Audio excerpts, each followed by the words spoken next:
एक इंसान जो अपनी जिंदगी के शुरुआती दिनों में बहुत नाकामयाब रहा, उसे हर जगह रिजेक्ट किया गया, यहाँ तक कि उसे पुलिस और केएफसी की भी नौकरी नहीं मिली।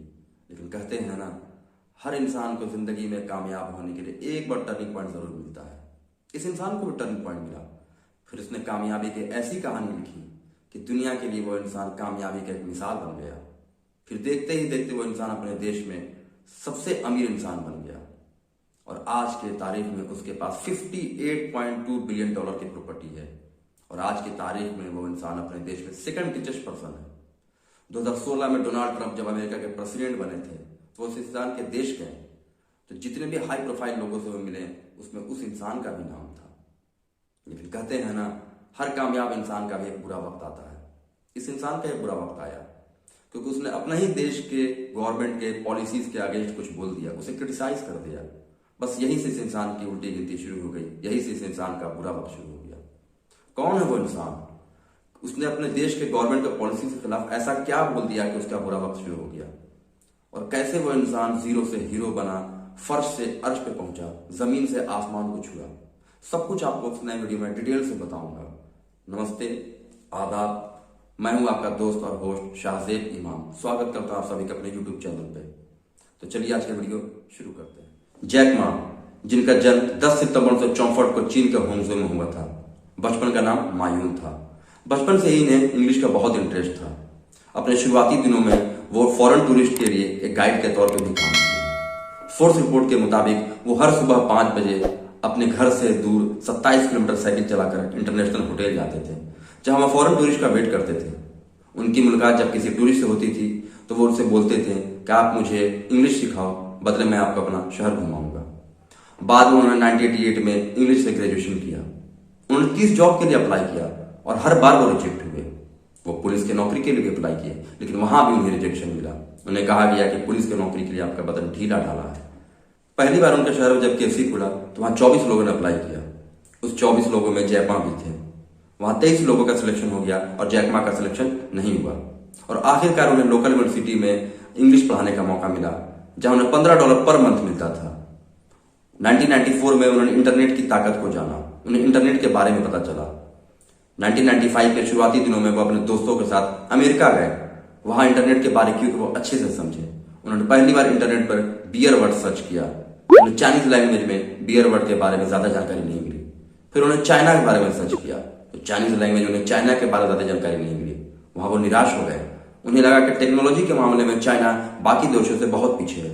बस वहीं से उन्हें एक आइडिया आया कि क्यों ना कुछ ऐसा बनाया जाए जिससे चाइना दुनिया के सामने इंटरनेट पे आ सके। इसी आइडिया के साथ उन्होंने चाइना पेजेस नाम की कंपनी बनाई।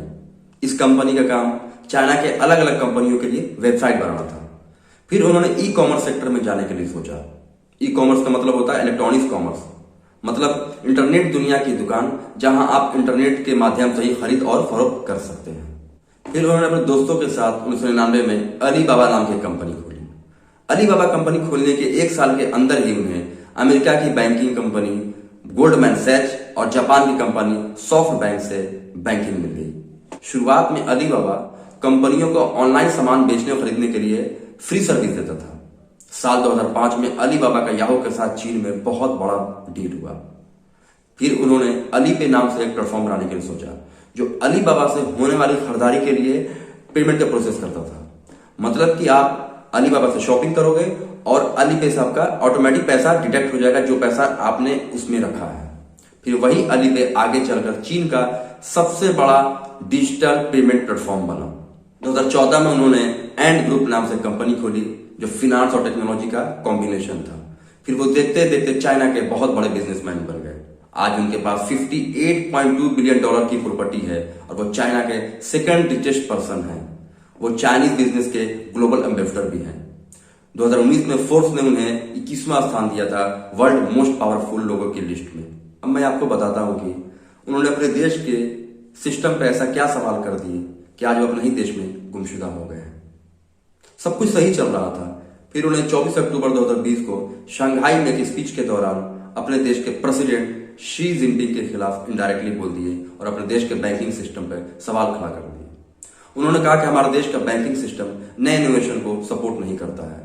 यहाँ के बैंकिंग सिस्टम के काम करने का तरीका बुजुर्गों को क्लब जैसा है। देश को आगे बढ़ने के लिए बैंक के फाइनेंशियल स्ट्रक्चर में बदलाव करना जरूरी है। बस यही स्टेटमेंट देना था कि उनकी उल्टी गिनती शुरू हो गई। 2 नवंबर को जैक मा पूछताछ के लिए गए।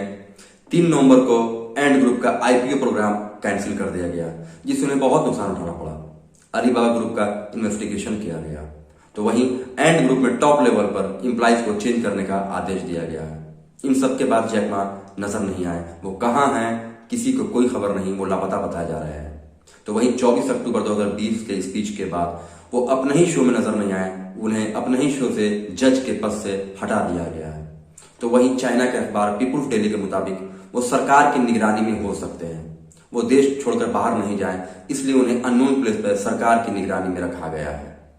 तो दोस्तों, ये था मेरा वीडियो जो मैंने आपको बताया जैक मा के बारे में, उनकी कहानी, फर्श से अर्श पे जाने की और फिर अर्श से फर्श पे आने की कहानी। मैंने आपको इस वीडियो में यह भी बताया कि उन्होंने अपने देश के पॉलिसीज के खिलाफ ऐसा क्या बोल दिया जो अपने ही देश में वो बेगाने हो गए, अपने ही देश में वो लापता है आज के डेट में। तो दोस्तों, अगर आपको मेरा वीडियो अच्छा लगा तो मेरे वीडियो को लाइक कीजिए, मेरे वीडियो पर कमेंट दीजिए, मेरे चैनल को सब्सक्राइब कीजिए और मेरे वीडियोस को शेयर कीजिए दोस्तों। तब तक के लिए गुड बाय दोस्तों।